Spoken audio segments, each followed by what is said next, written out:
Shalom, selamat sore Bapak Ibu yang kasih Tuhan. Sungguh kita bersyukur hari ini kita berada di hari Minggu yang istimewa karena ini adalah hari raya Pentakosta, hari di mana kita memperingati turunnya Roh Kudus kurang lebih 2000 tahun yang lalu. Kiranya Bapak Ibu bisa mempersiapkan diri terlebih dahulu sebelum kita memasuki ibadah kita. Mari kita bersama-sama menaikkan pujian yang akan dipimpin oleh Saudari Maria. Mari Bapak Ibu. Shalom, selamat sore Bapak Ibu yang terkasih di dalam nama Tuhan Yesus Kristus. Kita bersyukur atas setiap kasih pemeliharaan Tuhan dalam setiap kehidupan kita, sehingga pada saat ini kita masih diberikan waktu, kita masih diberikan kesempatan untuk datang memuji dan memuliakan nama Tuhan. Tuhan tahu setiap hati kita, Tuhan tahu seberapa besar persoalan hidup kita. Kita jangan pernah menyerah, kita jangan pernah berputus asa, tapi mari kita datang di hadapan Tuhan. Kita membawa segala sesuatunya di hadapan Tuhan. Terima kasih Tuhan. Kami bersyukur memiliki Allah seperti Engkau dalam setiap kehidupan kami. Terima kasih Tuhan.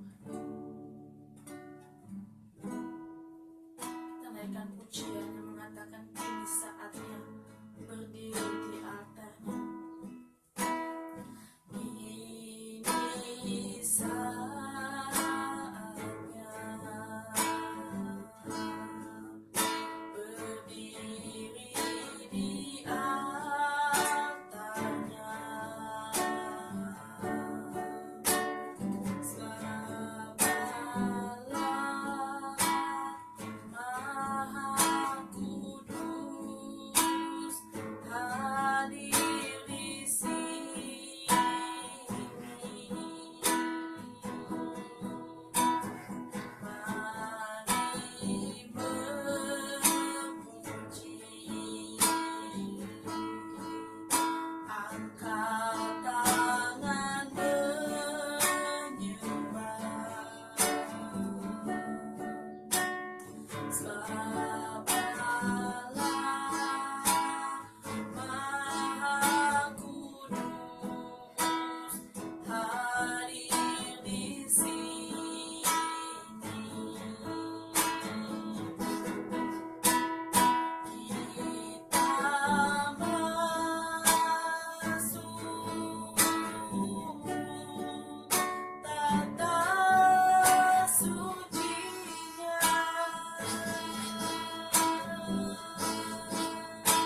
setiap kami, ini setiap hati kami Tuhan.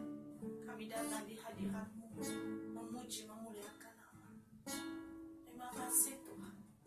Dengan kasih Kristus, Bapak Pendeta Chandra berdoa untuk mengawali ibadah kita pada sore hari ini.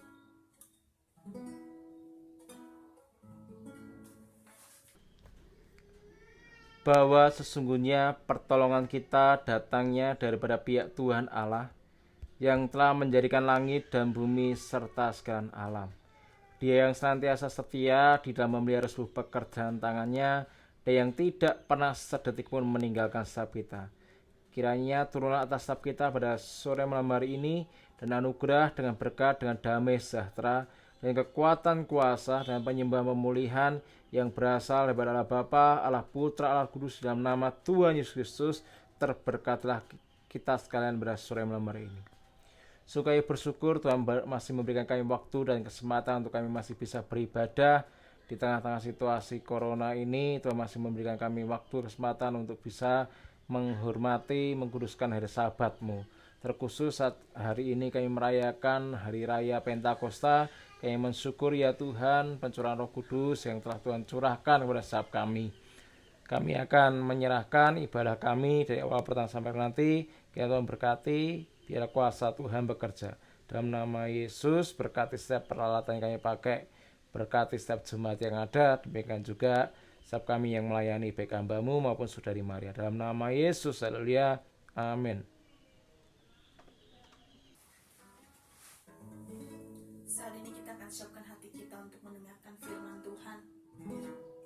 Kita percaya melalui firman Tuhan yang kita dengarkan, itulah yang membimbing setiap kehidupan kita, itulah yang mengarahkan kita, itulah yang memberikan kekuatan dalam setiap kehidupan kita. Terima kasih Tuhan. Kita naikkan pujian yang mengatakan, bimbinglah daku ya Tuhan.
Saat ini Tuhan, kami menyiapkan hati kami untuk mendengarkan firman-Mu.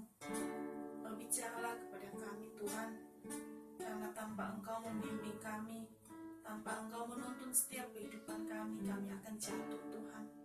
Tapi kami percaya melalui firman-Mu yang sore hari ini kami dengarkan yang disampaikan oleh hamba-Mu. Firman-Mu benar-benar menguatkan setiap hati kami. Firman-Mu yang terus membimbing langkah kehidupan kami Tuhan. Berkati urapi hamba-Mu yang akan menyampaikan firman-Mu Tuhan. Berbicaralah kepada kami, berbicaralah dalam setiap hati kami. Dalam nama Yesus kami berdoa dan mengucap syukur. Haleluya. Amin.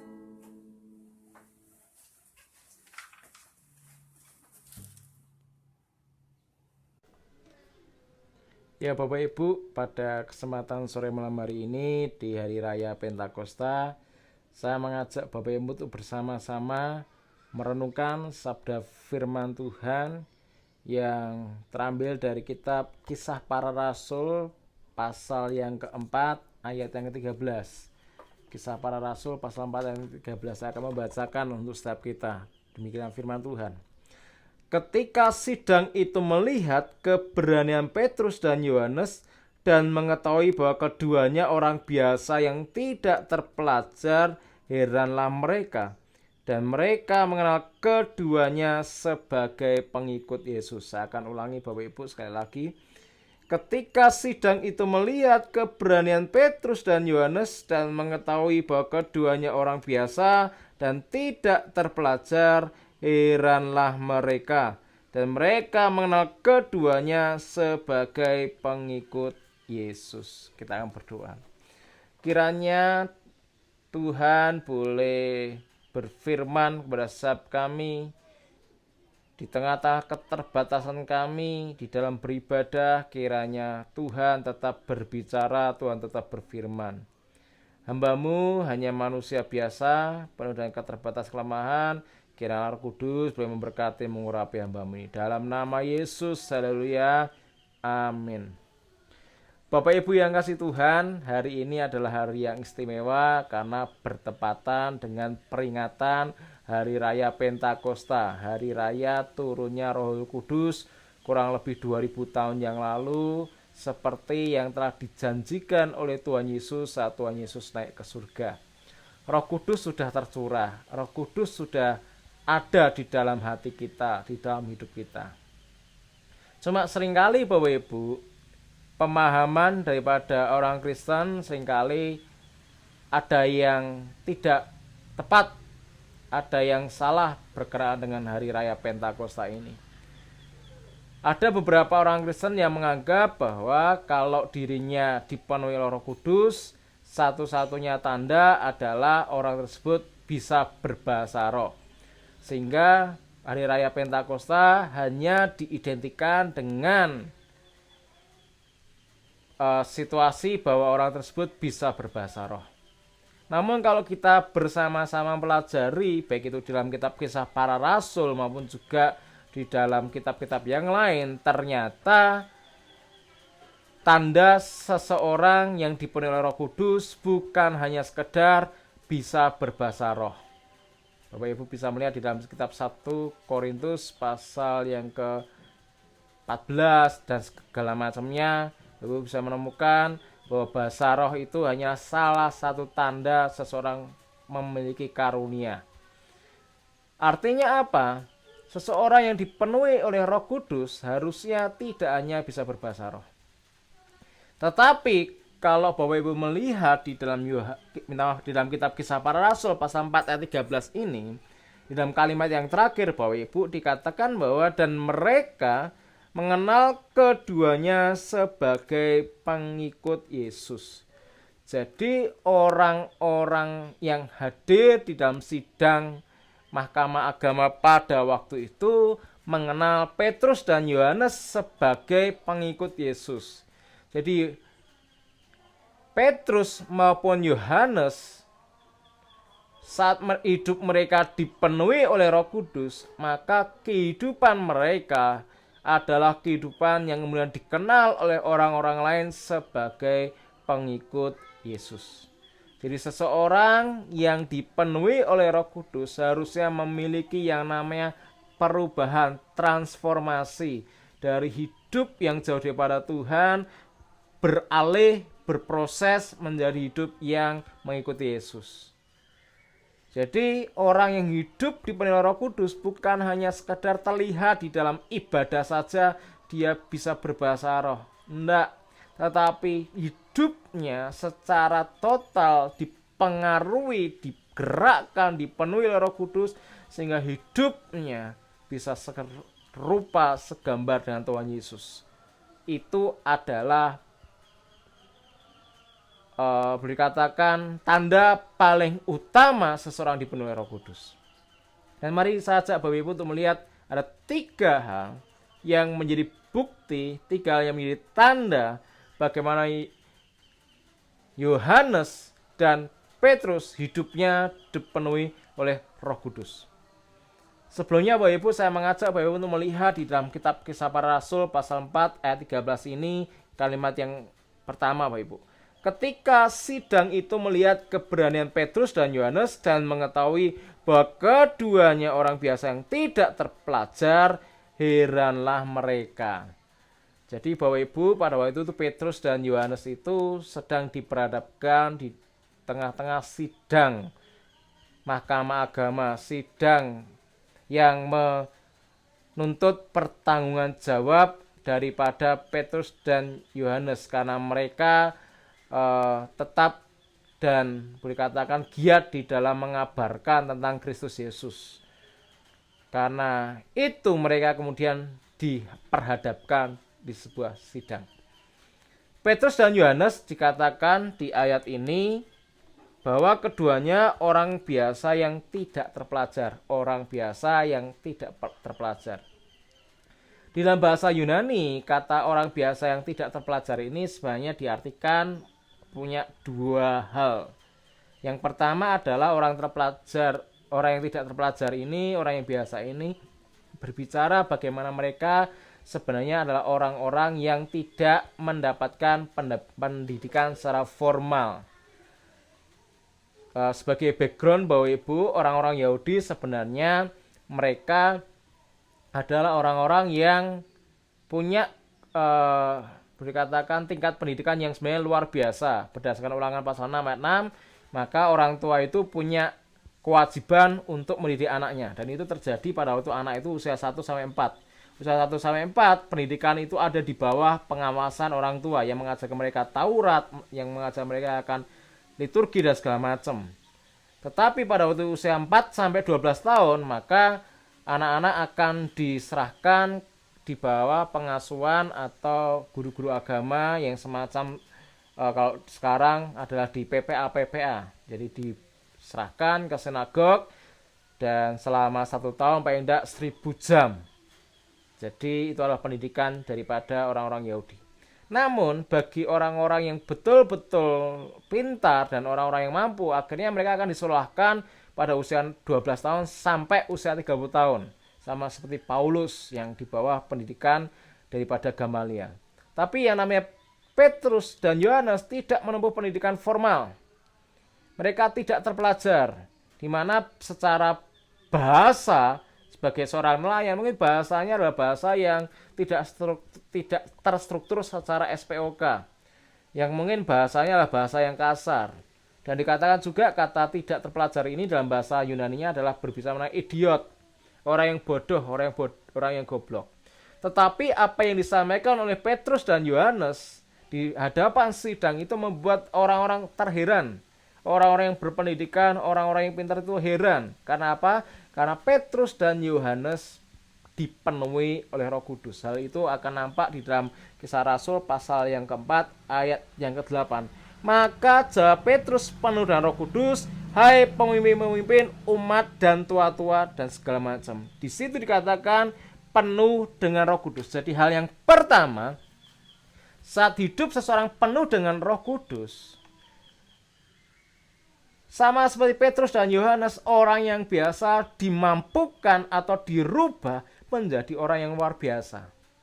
Jikalau di dalam posisi tersebut yang disidang adalah Paulus, Bapak Ibu, orang tidak akan heran mendengar jawaban-jawaban Paulus. Karena apa? Paulus termasuk orang yang pandai, orang yang pintar.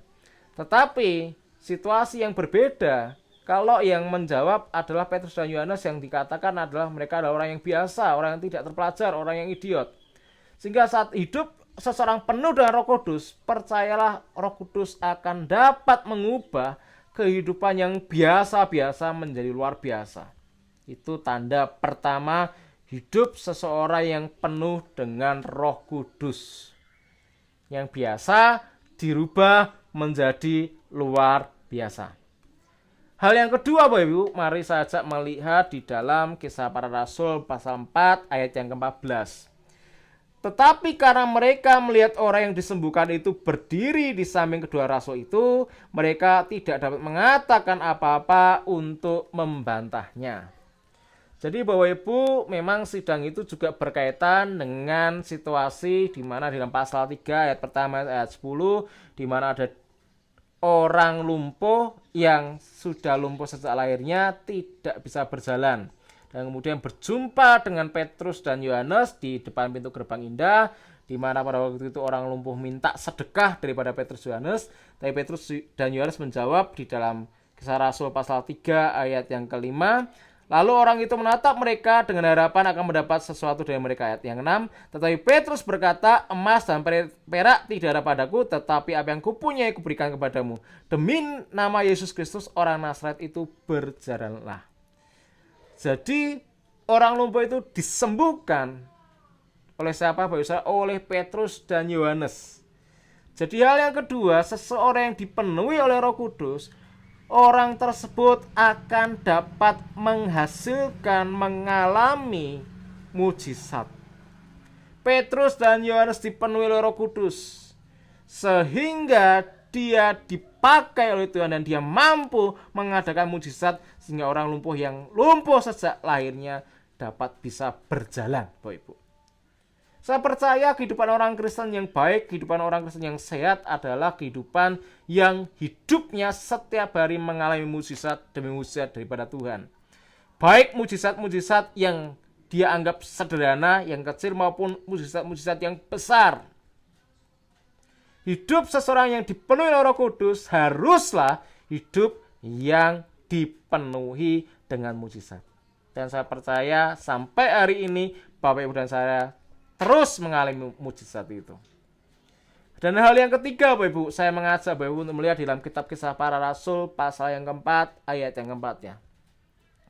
Tetapi di antara orang yang mendengar ajaran itu banyak yang menjadi percaya sehingga jumlah mereka menjadi kira-kira 5.000 orang laki-laki. Petrus dan Yohanes dipakai saat hidupnya dipenuhi dengan Roh Kudus. Mereka menjadi saksi sehingga banyak orang, kalau di dalam konteks ayat ini 5.000 orang memberikan diri mereka percaya menerima Kristus Yesus. Hal ini sejalan dengan apa yang disampaikan dalam kitab Kisah Rasul pasal 1 ayat 8. Tetapi kamu akan menerima kuasa kalau Roh Kudus turun ke atas kamu, dan kamu akan menjadi saksiku di Yerusalem dan di seluruh Yudea dan Samaria dan sampai ke ujung bumi. Di situ ada satu kata kunci, yaitu menjadi saksiku. Saksiku adalah saksi Tuhan Yesus. Jadi bagaimana Petrus dan Yohanes saat hidupnya dipenuhi Roh Kudus, hidupnya menjadi saksinya Kristus, memberitakan, menceritakan tentang Kristus Yesus. Demikian juga Bapak, Ibu, dan saya saat hidupnya dipenuhi Roh Kudus. Ingat, kuasa yang diberikan kepada kita, Roh Kudus yang diberikan kepada kita bukan hanya sekedar untuk pamer-pameran. Kuasa yang diberikan oleh Roh Kudus kepada kita bukan hanya sekedar untuk gagah-gagahan. Tetapi kuasa yang diberikan kepada kita oleh Roh Kudus adalah kuasa untuk memampukan kita menjadi saksi Kristus. Baik secara perkataan, baik melalui tingkah laku kita, melalui perbuatan kita.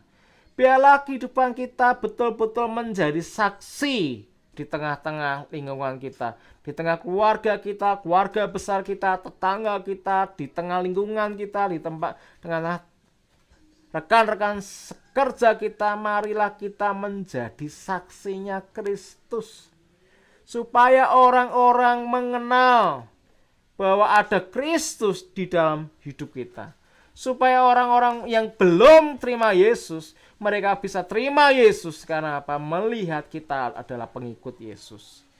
Jadi pada sore malam hari ini, di saat kita memperingati Hari Raya Pentakosta, biarlah kita boleh menyadari bahwa hidup kita saat dipenuhi oleh Roh Kudus, hidup kita harus menjadi pengikut Yesus. Dan bagaimana hidup yang dipenuhi oleh Roh Kudus itu, bagaimana hidup yang menjadi pengikut Kristus itu adalah yang pertama tadi, bahwa hidupnya akan dirubah Tuhan dari yang biasa menjadi luar biasa. Hal yang kedua, bagaimana hidup orang yang dipenuhi oleh Roh Kudus adalah hidup yang dipenuhi dengan mujizat demi mujizat. Dan yang ketiga adalah hidup orang yang penuh dengan Roh Kudus, hidup orang yang menjadi pengikut Yesus adalah orang yang harus menjadi saksi untuk memenangkan jiwa bagi Kristus. Kiranya firman Tuhan pada sore malam hari ini boleh memberkati kita. Tuhan Yesus memberkati kita. Mari kita berdoa. Saat ini hamba-Mu berdoa untuk firman Tuhan yang Tuhan telah taburkan di tengah kami. Biarlah firman Tuhan boleh menguatkan kami, firman Tuhan boleh menghibur kami. Dan biarlah kami boleh menjadi orang-orang Kristen yang hidup dipenuhi Roh Kudus, hidup menjadi pengikut-pengikut Yesus, supaya hidup kami dan menjadi hidup yang luar biasa di dalam Engkau, menjadikan kami orang-orang yang boleh mengalami mujizat setiap hari dan menjadi orang-orang yang menjadi saksi di mana kami berada. Hamba-Mu berdoa untuk setiap jemaat-jemaat di GPI Fata Magelang, kiranya Tuhan berkati kesehatan, Tuhan jaga lindungi kami daripada virus COVID-19, Tuhan berkati untuk perekonomian, pekerjaan, Tuhan berkati untuk keluarga demi keluarga yang ada. Biarlah kasih karunia Tuhan boleh ada untuk jemaat di Magelang. Hamba-Mu berdoa juga untuk Presiden kami, Pak Jokowi, dan jajaran anggota Menteri Kabinet. Kiranya Tuhan juga berkati mereka supaya boleh mengeluarkan kebijakan-kebijakan yang terbaik untuk keamanan keselamatan daripada seluruh rakyat. Berkati juga untuk para dokter, tenaga medis, relawan, dan juga jaga lindungi. Terima kasih ya Tuhan, kami menyerahkan semuanya dalam tangan-Mu. Sebelum kami mengakhiri ibadah kami, kiranya Tuhan memberkati kami. Tuhan memberkati engkau dan melindungi engkau. Tuhan menyinari engkau dan wajahnya dan memberi engkau kasih karunia.